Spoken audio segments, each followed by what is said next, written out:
Hey guys, welcome back to Katawa Shoujo. Before I get into it though, I'd like to remind you guys to like the video and subscribe. And make sure to be safe wherever you're watching and to enjoy the video. So what happened last time is that we bombed an English test and Emmy scared the crap out of us.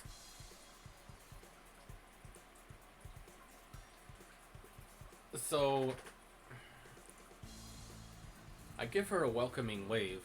I try my best in looking like I haven't noticed Emmy's pouting face. She gives a small wave back. Hello, Hisao. Emmy.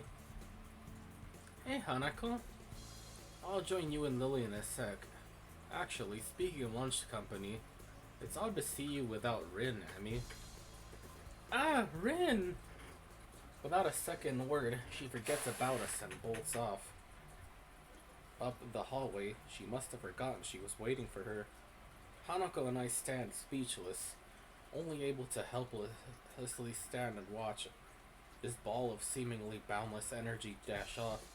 Oh yeah, Hisao. She suddenly stops herself before vanishing around the corner. The rooftop staircase spinning around to meet our bemused faces. I hate English too. And with that, she disappears. All I can do is hang my head and give a long sigh, thoroughly left in the dust. As I hear a short giggle coming from behind me, I turn to see Hanako smiling at the corner of my attacker, rounded. I pick up my dropped bag from the floor and quickly dust it off. Afternoon. Been busy? You don't like English? Oh, nah. I had a test a while back, and Emmy caught me brooding about the results. Ah, sorry. She averts her gaze. Guilt written on her face, a casual observer. You'd think she just accidentally reminded me of a dead relative. Come on, it's not your fault. How are you doing in it? She looks up though, still avoiding meeting my eyes. Alright, I suppose. An awkward silence passes. They seem all too common around Hanako. Oh, Lilly asked if you'd like to join us for lunch on the roof. I guess I don't exactly have any passing engagements to attend to. Sure, I'll be right up. I'll go get my lunch from the cafeteria now then. Go on, you don't need my approval, you know. Okay, I'll be going then. She gives a skittish reply and a small nod and quickly makes off towards the cafeteria. I guess she must have forgotten to bring lunch today. As I walk through the hallways, more and more students start to come out of classrooms and past me, going in the same direction as Hanako.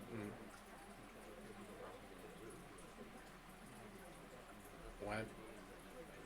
By the time I manage to make it to the stairs, I'm having to push my way past busily chatting throng of students. I finally get past the blast of the crowd and round the staircase, slumping a sigh of relief, slowing my pace before I open the door to the roof. Ah, damn, I momentarily avert my eyes, but blinded by the harsh summer sun. As I slowly regain my vision, the surroundings finally take form. Lilly and Emmy and Rin sit together on the rooftop. The top of the hilltop forest are on Iwanako visible past the fence around them, as if to frame the view. Ah, Hisao! Lilly and Rin give me a quick nod of acknowledgement, and a deep nod of greeting, respectively. I start walking towards the rather mismatched trio and can't help marveling the speed in which Emmy devours the rest of her half-eaten banana. I start walking towards the rather mismatched trio, marveling at the rest of their half-eaten. Which Emmy devours the rest of her half-eaten banana. It's strange to see you together like this. It seems to have been quite a day of coincidence. And says Emmy and Rin decided to the roof just as Hanako and I decided to. You stole it. This spot was ours.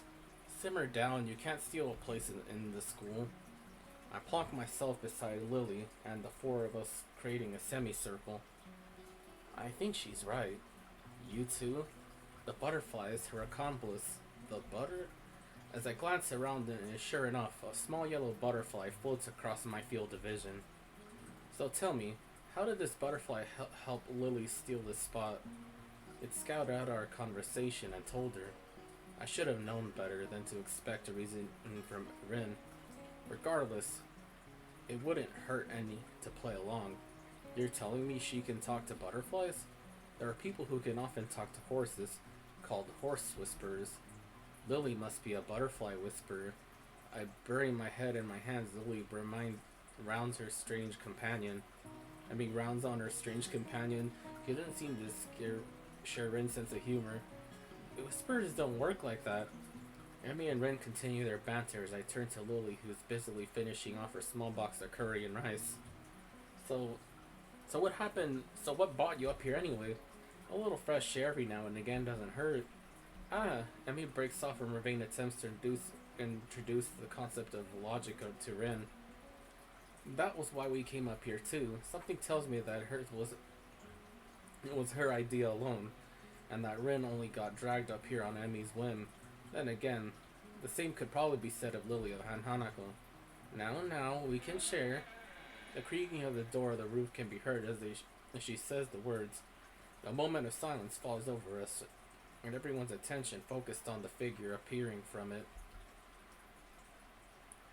Hanako slowly walks over to us, her eyes pinned to the ground, slightly ruining the attention she's attracting.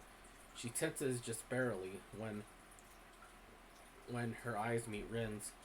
I can't help but raising an eyebrow as she walks over to us and sits next to me, doing her utmost to avoid looking up as she brings her cafeteria bread to her mouth.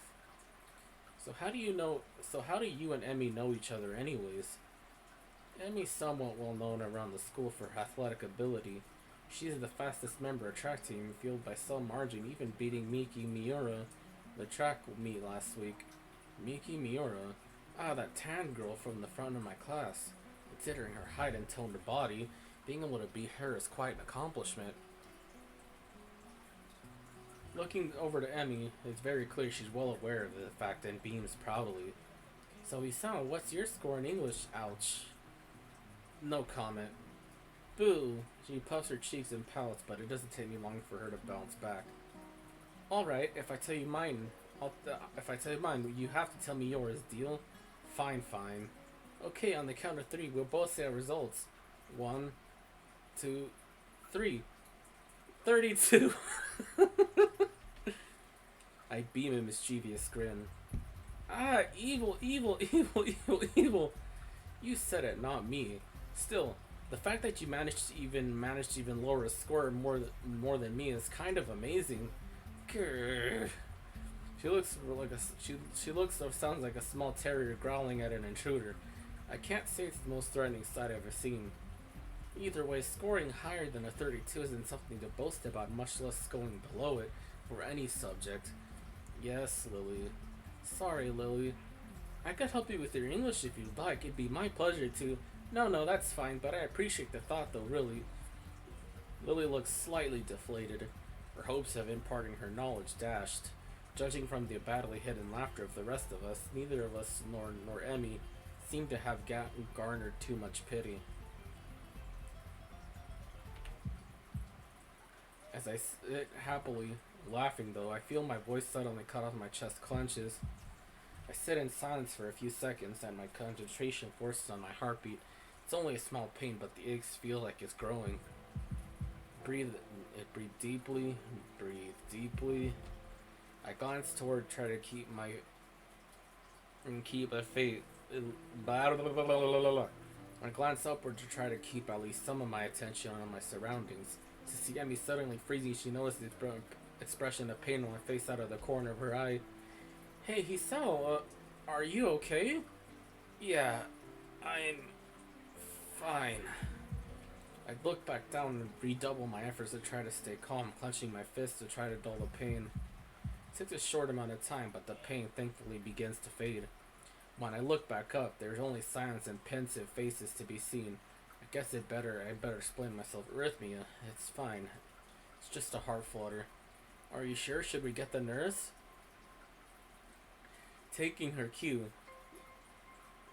Hanako quickly picks herself up and begins to dash at the door.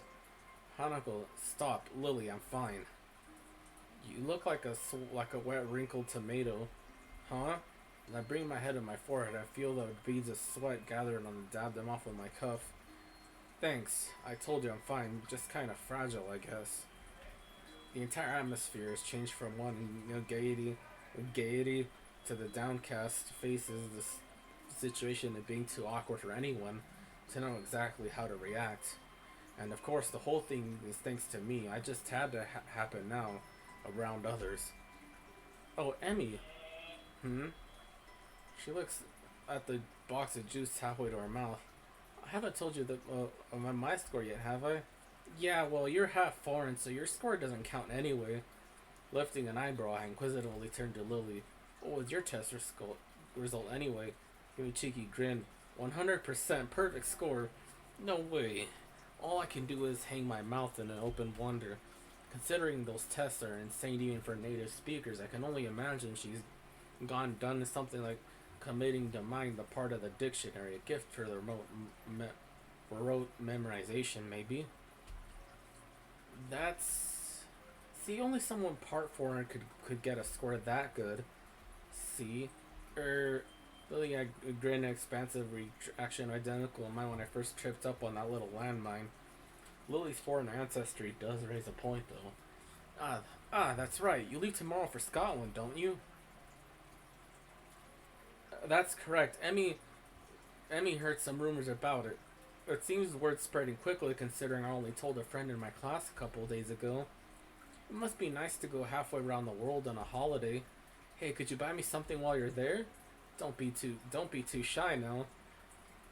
Lilly gives a lighthearted giggle, evidently fully expecting Emmy's bluntness. The rest of lunch continues with the same as before. The jauntless form of before my heart flutter, thankfully returning in full. Everyone files off with the appropriate farewell as only Lilly and I are left. Hey Lilly. She packs the last of things into her bag and clips it shut, before perking her head up slightly. Thanks for, breaking the silence back there. I kind of wanted to stop it, but I didn't really know how to. As much as I like to sound less morose about it, the letter from yesterday screwing up tests so badly in class, and now my heart makes things very hard indeed. She gives me an indulgent smile and nods. I hope she hasn't picked up on it, but knowing her, it's unlikely that she hasn't. Emmy's strong, but only human. We do worry about you, Hisao. Hold on. Why would I worry you? Her smiling face collapses, becoming uncomfortably serious. Hisao, we're not ignorant to your situation. Unlike... She suddenly cuts herself short, unsure whether she should say what she intends to. I give a weak smile and rest my hand on her shoulder. Don't. It's enough that I worry about it. I don't want you to shoulder my burden. But if you worry about it, I'll have to worry about your worrying. If that makes sense. I'm fine, okay? For a moment, she looks to be lost in thought, carefully pondering how to react. Hisao, do you have any paper left from your food's packaging? I think so. I'll just check. I rummage around my bag for the leftovers from lunch, eventually finding a paper square from my sandwich's package. My eyebrow raised and my expression rather quizzical. I gently place the square into Lily's hand. Without another word, she brings her fingers around it to feel out its edges. This should be large enough. With both of us seated on the roof, the minutes to lessen trickling away proceeds to lay the item on the ground begins to work in earnest. Wrapped in silence, I watch her fingers move around the small square with amazing dexterity. A small fold here, a larger fold there.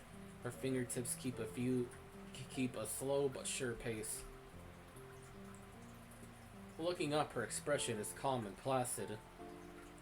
The fact her face is pointed out well with the sheet in front of her makes her fingers work all the more curious. Her shoulders slump a bit after finishing the one final fold. Her work is apparently done. It's only when she holds the item up in her hands and I realize what it is.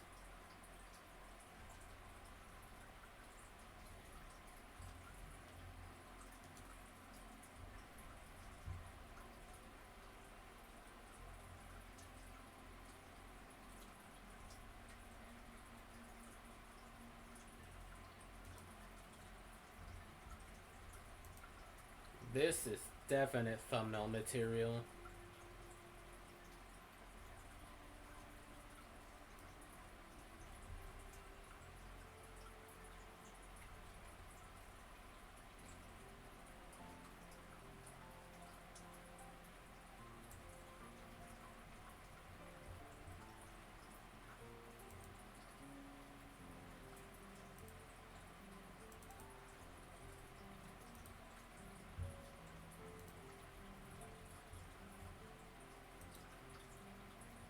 A small origami crane.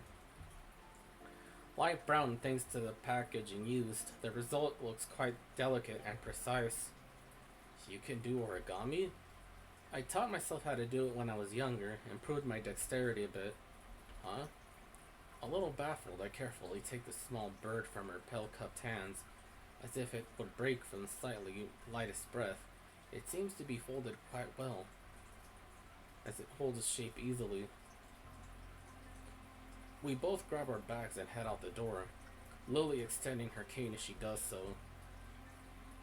I hold Lily's handiwork up to my face for further inspection while we walk down the hallway, running along the silver handrails for orientation. If she taught herself origami to improve her dexterity with all the use of her hands, meaning so much in her condition. Ah, so that's it. I smile as I realize the bird's meaning. Everyone here has to find their own ways of dealing with their conditions. You aren't alone here when you have problems. Thanks, Lilly. I appreciate this. She gives a sweet smile and a nod, not using words where none are needed to be used in her typical manner. All I ask is that you take care of yourself, Hisao. Don't worry, I will. Promise? Promise. And with that, we part ways. To be honest, I didn't know what annoys me more. The fact that I could die at any moment, or the fact that everyone knows that. I guess it'll just take each day as it comes, as the unexpected present in my hand reminds me I'm not alone here. Even though I may be like this, I'm not alone. If they worry, if anyone worries, I'll smile. I'll smile enough for all the worries will go away.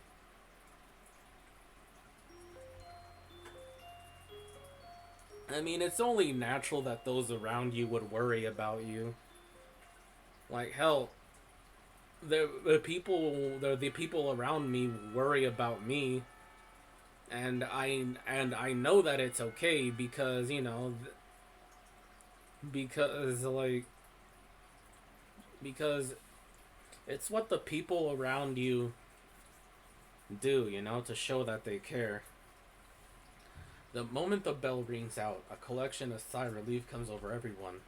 Much of the morning has been taken up by a droning lecture of Stoichiometry?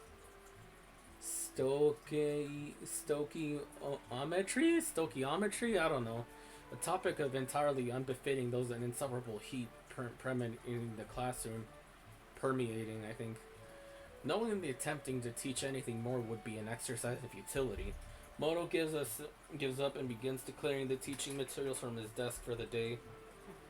The meaningless banter starts, filling the classroom. I notice Hanako getting up and coming to my desk. She's been a lot less withdrawn lately, something which gives me a small measure of satisfaction.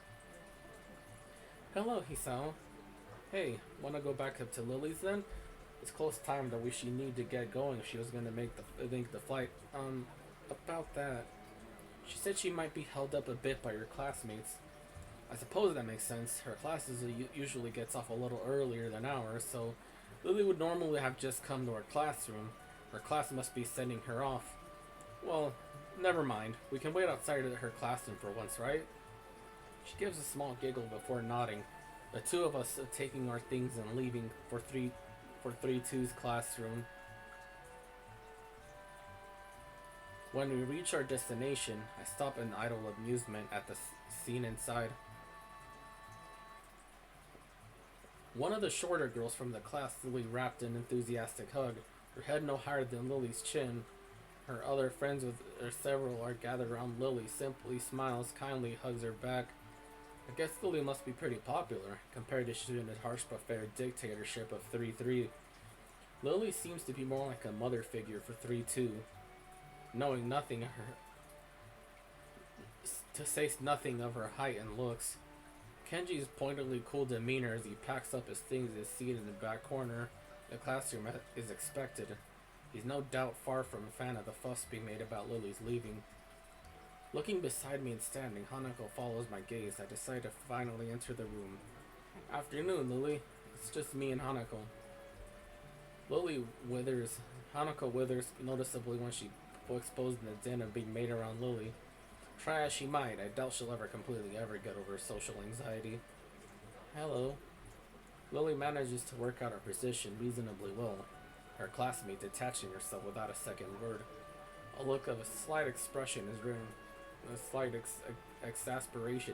over Lily's face, though I can't say I blame her. Oh, Hisao, Hanako, do we have much time before the flight leaves?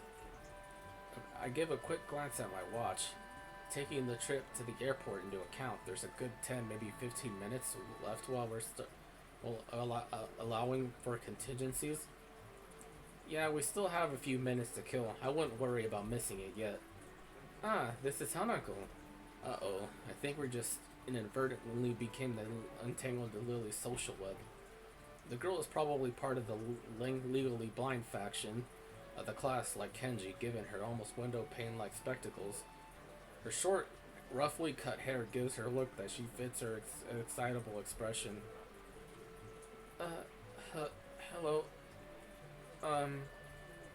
She takes her hand, Hanako's hand, and pulls it up and down enthusiastically. I don't really get how girls can be so social to someone they only know as the friend of a friend. While Hanako exchanges nervous greetings, I look around the room for my short and overdressed next-door neighbor. Try as I might, he seems to have slipped out the room without anyone noticing. For a moment, I try to think of possible career paths that could personally but reasonably benefit from a single skill before putting my mind on more permanent matters. Lily seems pleased, if somewhat guarded, at the enthusiasm Hanako suddenly excited from those around her. She might not see it, but Hanako's much less panicked about the affair than I'd anticipated. Shuffling my way through the gaggle of classmates, I eventually managed to reach her. Don't worry, Hanako's fine. Thank you, I thought she might be overwhelmed by them. Don't worry, I'll be gentle. Oh. Both of us grimace in unison. Hanako's nervous grin stays plastered on her face as a couple of girls move in to meet her. It's kind of amazing that even just a month ago she'd never been able to cope with a situation such as this. Even when I first met her, the two of us completely alone, she sprinted from the library. Still got everything you need? It's all packed. I just have to go to my room and pick it up on the way. And Hanako, I need to change. I guess we'd better get going then, Hanako. Hanako's head flicks up towards in a flash, her rather unmistakably appreciating her chance to extricate herself? Hope I said that right. Herself from the small group gathered around her. I'm coming. The long taxi ride to the airport is surprisingly pleasant. Despite the three of us being rather squashed together, fit in the small back seat, on the other hand, maybe despite isn't the right word. Lily pays the fare as we all file out. Hanako's eyes flittering left and right. Thankfully, there aren't too many people around. Most of them being inside main building rather than milling around outside. It isn't hard to spot Akira and Hideki leaning against the fence while talking to pass at the time. A large black travel bag complete with wheels and travel handle leans against the fence alongside them. Hideki's first to notice us, pointing us out to Akira, who gives an over enthusiastic wave. Hey! I grab Lily's travel bag for her as we meet the two, earning a nod of appreciation. I've got all my stuff here. You got yours? Plane ticket as well? Don't worry, I've got everything. You? Yep. All ready to go. Not without some problems along the way, I might add. A snide remark as her head roughly dragged around the firmly clamped hand. Haha, yeah, I kinda sorta forgot my trousers. It was in a trouser pocket. Trousers that I put in the wash. Oh no. Don't worry, don't worry. Don't worry, don't worry. Did you know you can print out tickets and if you order online nowadays? It's really cool. Hideki's pained expression says this wasn't a solution found quickly. It could have been worse, I suppose. We'd better start off then. Check-in should be ready by now. Yeah, you're right. There's a certain amount of wistfulness in both their voices, to say nothing of the people left behind. Meeting their family again after all these years would be big for them. Lilly. Hanako wraps Lilly in a gentle hug and say goodbye, one of which is warmly reciprocated. Lilly and I share a brief hug afterward, each of us saying our goodbyes. Beside us, Akira and Hideki break from the small hug, and a word or two between the difference between the two. Lilly takes hold of her sister's arm once all that needs to be said in a farewell is the two walking past the huge glass doors. Goodbye, Hisao, Hanako. See ya. Don't do anything stupid, shorty. As wave with them until they disappear from the slight throng of people moving around inside, and then we're alone. Well, that's that. I turned and see Hideki already beginning to walk off. See ya. He throws his hand in the air in a manner I expected Akira in the end. It's just Hanako and left me standing outside.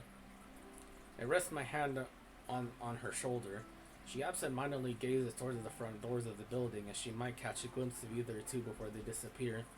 Don't worry. The time will pass fast. She hesitates for a moment, but nods. The scorching heat of the summer sun beaming down on us. We'll make our way to the nearby bus stop. It's strange, really. Just when I'd begun to see Lily differently, she leaves on what almost feels like pilgrimage to the past. In a way, though, that's just what I've been doing since coming to Yamaku. As much as I may reflect on everything that's happened to me, I really am heartily unique. Everyone has their own circumstances and separate paths to get the way they are now. Yet I can't really work around how I should proceed. My life had been practically reset, and I still can't find anything that satisfactorily fills the hole I feel in myself. Maybe Lily's leaving will be a good thing for me. Without her to lean on, I'll need to do more myself. I'll have to be there for Hanako as well. It feels strange to have so much changing so quickly after the months in that hospital that seemed to exist separately from reality. But that's all the more reason to keep me focused. I can't let my opportunities slip from my fingers in an attempt to rebuild my life.